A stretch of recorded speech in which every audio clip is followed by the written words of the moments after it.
అందరికీ నమస్కారం అండి. ఆలు ఫ్రై లంచ్ బాక్స్‌కు పిల్లలకు చేస్తున్నాను. చూడండి అదొక స్పూన్ కరిగింది. ఇది వచ్చేసరికి 2 స్పూన్లు వేసానండి. మొత్తం 3 స్పూన్లు, పావు కిలో ఆలుకి స్టవ్ ముట్టించానండి. కరిగిపోయింది ఇంకా. అదిగోండి టోటలీ ఎంత సరిపోయిద్ది. మనకు నాన్ స్టిక్ కదా, పావు కిలోకి సరిపోయిద్ది. ఇక ఆలు వచ్చేసరికి పావు కిలో అండి. ఉప్పు నీళ్ళల్లో ఇలా ముక్కలు కడిగి వేసుకున్నది, అంతా తొక్కు తీసేసి. మీకు తెలిసిందే కదా, ఉప్పు కారాలే నేను చెప్పాలనుకుంటుంది. ఇవన్నీ మీకు తెలిసినవి. ఇక దీన్ని పిండి వేసుకొని దాంట్లో వేసుకోవాలి, మనం నూనెలో వేసుకుందాం. ఇది కొంచెం వేసాను చూడండి, కొంచెం మీడియంలో పెట్టుకొని వేయించుకోవాలండి. ఇదంతా కూడా వేగుతూ ఉంటుంది. ఇక్కడ పసుపు వేసానండి, కొంచెం సాల్ట్ వేద్దాం దీంట్లో. సాల్ట్ వేస్తే బాగుంటుంది కొంచెం. ఇవి త్వరగా కూడా వేగుతాయి సాల్ట్ వేయటం వల్ల.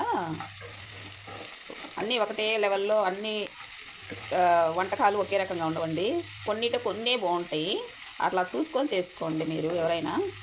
ఈ కొంతమంది చూస్తున్నానండి, కారాలు, అల్లం వెల్లుల్లి పేస్టు, జీలకర్ర పౌడర్లు చాలా చేస్తున్నారండి. హెల్త్కి మంచిది కాదు. ఈ షుగర్ ఇప్పుడు అందరికీ, ఎవరికి షుగర్ లేకుండా లేదు, బీపీ లేకుండా లేదు, గ్యాస్ ట్రబుల్స్ లేకుండా లేవు. సాఫ్ట్గా ఫుడ్ తినాలి. హెల్తీగా ఎలా తినాలి అనేది ప్లాన్ చేసుకోండి. మనం తింటే ఆహారం హాయిగా ఉండాలి కడుపులో, దానివల్ల ఇబ్బంది పడకూడదు మనం. అదండి. ఇంకొకటి, కారాలు కూడా అసలు ఇంట్లో మనం తయారు చేసుకుంటే మంచిదండి. ఒక సంవత్సరానికి మనకి ఎంత పడుతుందో కారం ఒకసారి తయారు చేసి పెట్టుకుంటే బయట ప్యాకెట్లు కొన్ని పని ఉండదు.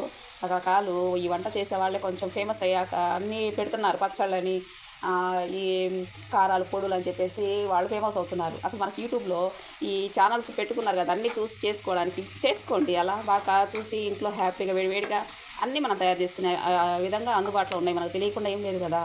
కాకుంటే మీ ఇంట్లో అమ్మలు, అత్తగారులు ఉంటారు కదా, అలా చూసి చేసుకోండి. వాళ్ళని చూసి నేర్చుకొని చేసుకోండి. పాతకాలం వంటలే బాగుంటాయండి. నేనేం ప్రత్యేకించి కొత్తగా ఏం చేయట్లేదు. నా ఈ పాత వంటలే మా పిల్లలకి అది ఇష్టపడతారు, అందుకనే చేస్తున్నాను నేను.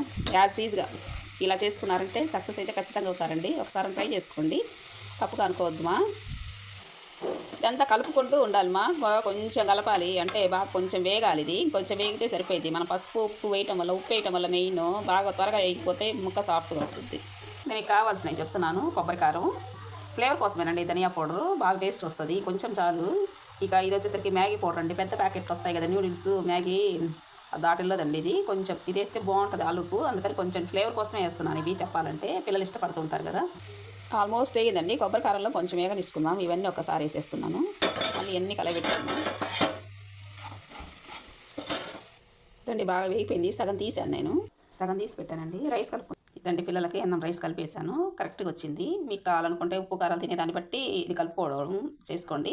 నేనైతే కొంచెం తీసాను కదా, మనం ఇష్టం వచ్చినట్టు కలుపుకోవడమే. బాయ్ అండి, థ్యాంక్ యూ ఫర్ వాచింగ్.